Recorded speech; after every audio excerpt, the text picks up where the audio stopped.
नमस्कार मित्रांनो, मी YouTube jockey Nilesh पुन्हा तुमच्या सर्वांचं स्वागत करतो डे स्पेशल आमच्या सिरीजमध्ये. आणि आज तारीख आहे 24 जुलै. 24 जुलै निमित्त आपण जाणून घेणार आहोत देशातील अशा एका घटकाबद्दल जो आपल्यासाठी खूप महत्त्वाचा आहे आणि सध्या त्याची चर्चाही खूप जास्त होते. तुम्हाला वाटेल हा एकदम वेगळा विषय, पण आपल्या इतिहासातील सर्वात महत्त्वाचा विषय ज्याच्यावर आपली पूर्ण भारताची आर्थिक स्थिती, तुमची माझी सुद्धा आर्थिक स्थिती अवलंबून असते आणि याचा परिणाम पूर्ण देशावर होत असतो. हो, मी बात करणार आहे आज आयकर दिनाबद्दल, म्हणजेच इन्कम टॅक्स. Yes, exactly. कारण की आज 24 जुलै हा आयकर दिवस म्हणून साजरा केला जातो. हे फार कमी लोकांना माहिती असेल. मी जसं सांगितलं, हा फार इतिहासातील भाग आहे. हा का साजरा केला जातो, कसा केला जातो याबद्दल मी माहिती देईलच, पण सर्वप्रथम हे जाणून घ्या की इन्कम टॅक्स किंवा आयकर हे आपल्या देशासाठी किती महत्त्वाचं आहे आणि ते पूर्वीपासून चालत आलं हे सुद्धा सर्वांना माहिती.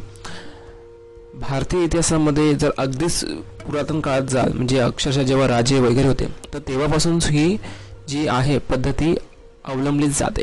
पण प्रत्येकाची पद्धत अवलंबन करायची किंवा योजना हे वेगळ्या होत्या.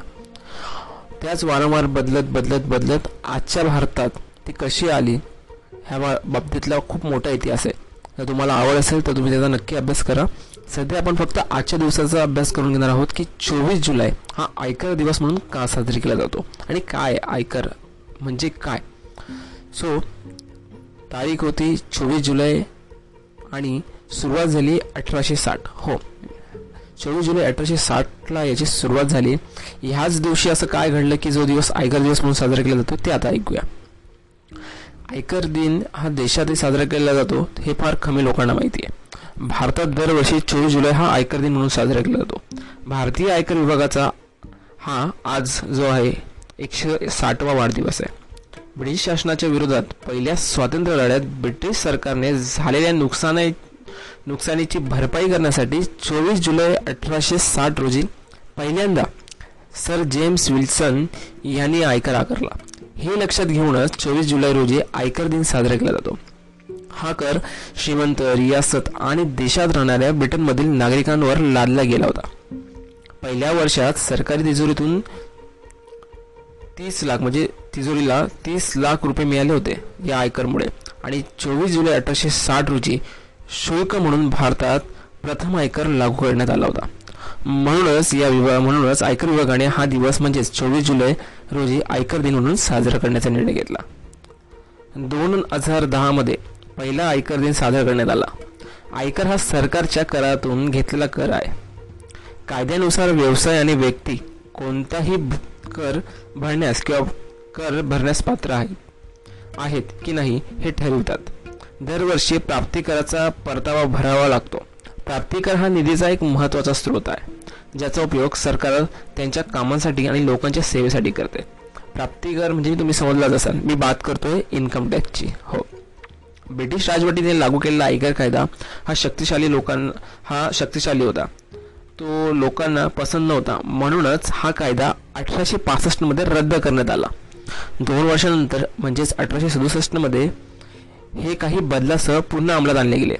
त्यावेळी करांची वेळ तत्कालीन परिस्थिती लक्षात घेऊन निश्चित केली गेली होती. जेव्हा ब्रिटन आणि रशियाच्या युद्धाच्या वेळी अतिरिक्त स्रोतांची आवश्यकता उद्भवली तेव्हा तत्कालीन गव्हर्नर जनरल लॉर्ड डुफलिन यांनी नवीन आयकर कायदा 1886 लागू केला. हा आधुनिक भारताचा पहिला सर्वसमावेशक आयकर कायदा होता. यामुळे 1887 मध्ये 1.36 म्हणजेच 1.36 कोटी करोड रुपयाचा महसूल जमा झाला. त्यानंतर 1914 आणि 15 मध्ये 3.32 लाख हे आयकरदाता झाले आणि त्यावेळी एकूण कर वसुली झाली ही 3.5 कोटी. पहिल्या महायुद्धानंतर 1916 मध्ये पहिल्यांदा निधीची कमतरता लक्षात घेता करांचे वेगवेगळे दर निश्चित करण्यात आले आणि सन 1917 मध्ये युद्धाच्या प्रयत्नाच्या काळात सुपर टॅक्स लागू करण्यात आला. ह्यामुळे 1918-19 मध्ये 11 कोटी रुपयांचे प्राप्तकराची वसुली झाली. तुम्ही समजू शकता वेळेनुसार ह्या कराबद्दलची म्हणजे इन्कम टॅक्सवरची पद्धती किंवा कायदे बदलण्यात आले आणि ते आजही होतात. आता वाचूया पुढचा इतिहास. असहकार चळवळीच्या वेळी सर्वप्रथम सन 1922 मध्ये आयकर कायदा 1922 ला लागू करण्यात आला. त्याच वेळी प्राप्तिकर विभागाची विकास कथा सुरू झाली. सन 1924 मध्ये हा कर प्रशासन हे केंद्रीय महसूल मंडळाला देण्यात आले. 25 एप्रिल 1941 रोजी प्राप्तिकर अपील न्यायाधिकरण अस्तित्वात आले. देशाच्या विकासात आयकराची मोठी भूमिका आहे आणि आयकर भरकरांनी असा अभिमान बाळगला पाहिजे की हा देश त्यांच्या पैशावर चालतो. प्रत्येकाला कराचा फायदा होतो. आयकर देशाच्या विकासात 50%हून अधिक हातभार लावतो आणि हा पैसा देशाचे आरोग्य, ऊर्जा, संरक्षण, जागा आणि शिक्षण इत्यादींच्या विकासावर खर्च केला जातो. त्याचबरोबर गरिबांसाठी राबवल्या जाणाऱ्या अनेक योजनांचा फायदा कमी उत्पन्न गटाच्या लोकांना मिळतो. आयकर भरणाऱ्यांचे हे भाग्य आहे की त्यांच्यामुळे समाजातील एक मोठा वर्ग सामान्य जीवन जगतो. आता आज सध्या आपल्या भारत देशामध्ये आयकरची किंमत तुम्ही समजू शकतात. आपल्या देशामध्ये ज्या काही समस्या आहेत, मग त्या नागरिकांच्या मूलभूत गरजा असू द्या किंवा इतर किंवा मोठ्या मोठ्या योजना, इथे प्रत्येक ठिकाणी आयकर विभागाकडे जमा झालेल्या त्या प्राप्तिकर वरील टॅक्सवरच चालतो आणि तुम्हाला गोष्ट चांगली माहिती आहे. त्यामुळे टॅक्स खूप इम्पॉर्टंट आहे, जो सर्वांनी भरणं गरजेचं आहे. सध्याचा मी तुम्हाला एक अंदाजे दर सांगतो की कशा प्रकारे इन्कम टॅक्स हा लोकांकडून घेतला जातो, म्हणजे काय त्यांची व्याख्या, किती घेतला जातो. तर सर्वसाधारणपणे 2.5 लाखपर्यंत तुमचं इन्कम असेल वार्षिक, तर तुम्हाला कुठल्याही प्रकारचं कर नाही आहे. 2.5 लाख ते 5 लाख असेल तर 10% तुम्हाला एक इन्कम टॅक्स कन्सिडर होतो. 5 लाख ते 10 लाख असेल तर 20%, आणि तेच तुमचं 10 लाखाच्या वर उत्पन्न गेलं तर 30%पर्यंतचा तुम्हाला कर लागू शकतो. आयकर वेळेत भरा, देशाच्या प्रगतीचे भागीदार व्हा, अशा वेळी आपण नेहमी ऐकत आलो आहोत. मात्र तरीही समाजातील अनेक प्रतिष्ठित लोक आयकर भरताना दिसत नाही. काळा पैसा रोखणे हा कळीचा मुद्दा आहे. अशा काळ्या पैशामुळे देशातील अर्थव्यवस्था खिळखिळी झालेली आहे, हे आपण बघितलेच आहे. काळा पैसा रोखणे हा कळीचा मुद्दा हे मान्य, आणि याच्यामुळे आपली अर्थव्यवस्था किती खराब होते तेही आपण पाहिलं. पण एक समांतर अर्थव्यवस्था तयार झाली आहे, ती कशी तर भ्रष्टाचार, अवैध व्यवहार यामुळे काळा पैसा तयार होतो आणि तो अवैध मार्गाने परत पांढरा करण्यात येतो. अर्थातच हे ब्लॅक आणि व्हाईटवाला खेळ. काळा पैसा म्हणजे ज्या पैशावर प्राप्तिकर आणि इतर कर भरले नाहीत असा पैसा. तुमच्या लक्षात आलं का मी काय म्हणतोय? जे एक्स्ट्रा इन्कम ज्याच्यावर टॅक्स भरला जात नाही, असा काळा पैसा विविध प्रकारे भारतात आणि भारताबाहेर साठवला जातो. लाचखोरी, हवाला, व्यवहार आदी अवैध मार्गाने हा काळा पैसा तयार होतो. शून्य कर असणाऱ्या या देशात एखादी कंपनी स्थापन करून त्यावर कर चुकवला जातो. असा अवैध मार्गाने तयार झालेला पैसा काळा पैसा म्हणून रोख स्वरूपात साठवला जातो किंवा स्थावर मालमत्ता, सोने किंवा इतर मालमत्तेत दुसऱ्यांच्या नावाने गुंतविला जातो.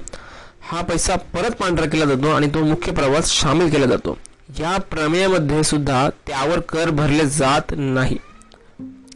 असा पैसा परत वापरला जातो. थोडक्यात या पैशावर कर भरला जातच नाही. यामुळे सरकारचे मोठे नुकसान होते. जे प्रामाणिक करदाते आहेत त्यांच्यावर अप्रत्यक्षरित्या अन्याय होतो, कारण एक वर्ग इमानदारीने टॅक्स भरतो आणि एक वर्ग नाही भरत. यातने अर्थातच तो समतोल राहत नाही. भारताबाहेरील काळ्या पैशाची मागील काही काळात अनेक प्रकरणे बाहेर आली. त्यातील तुम्हाला काही माहिती असेल जी प्रसिद्ध होती, जसं की मे 2012 मध्ये जाहीर झालेल्या काळ्या पैशावरील व्हाईट पेपरनुसार 2010 मध्ये स्विस बँकेत भारतीयांचे 92.95 बिलियन रुपये एवढे आहेत. तसेच भारताबाहेर शून्य कर देशात अनेक भारतीयांचे पैसे अवैध मार्गाने लपवले आहेत.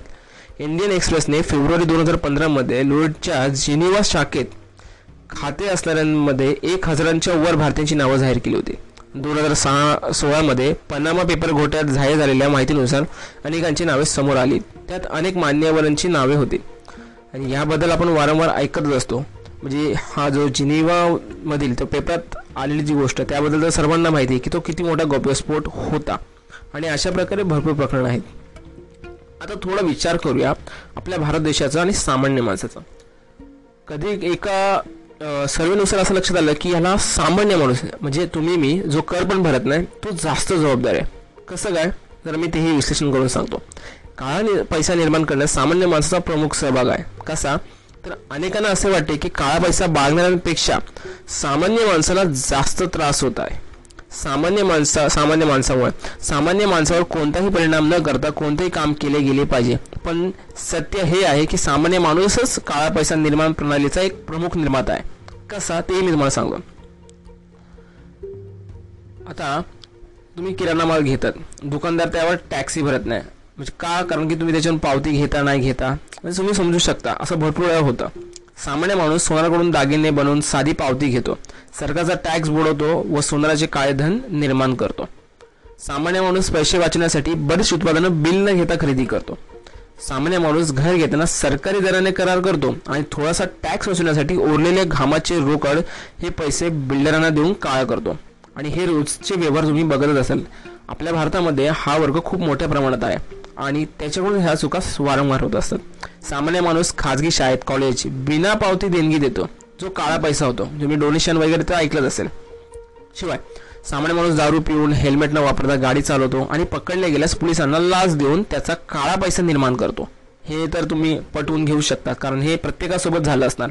आपण ट्रॅफिकचे नियम तोडून ज्या वेळेला पोलिसांच्या हाती सापडतो तेव्हा कायद्याद्वारे न जाता किंवा शिक्षा न भोगता काही पैसे देऊन त्याला जर चिरीमिरी म्हणतो, पण ती चिरीमिरी दिवसभरातील किती लोकांकडून किती प्रमाणात घेतली जाते आणि किती मोठा काळा पैसा म्हणून बाहेर येते याचा अंदाज आपण लावू शकत नाही, ज्याच्यावर कोणीही टॅक्स भरत नाही.